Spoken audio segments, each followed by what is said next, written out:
जर तुम्हाला असं वाटत असेल की आपल्या घरात कोणीतरी येऊन गेलं आणि वादविवाद सुरू झालेत, किंवा आपण कुठंतरी बाहेर गेलो, कुणाच्या गावाला गेलो, कुठंतरी एन्जॉय करायला गेलो, किंवा कुठं कार्यक्रमाला कुठंही जाऊ द्या, आपल्याला कोणीतरी आपले कान भरलेत, तर तुम्हाला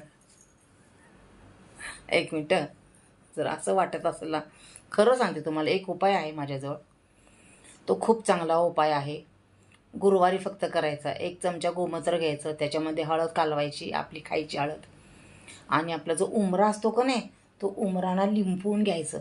म्हणजे जे आपले येणार असते ना निगेटिव्ह ऊर्जा, ती बाहेरच जाते निघून, आणि घरातली जी असते ना निगेटिव्ह साडेसाठी, ते पण निघून जाते, आणि आपल्या घरामध्ये पॉझिटिव्ह वातावरण राहतं. करून बघा तुम्ही, नक्की करून बघा तुम्ही.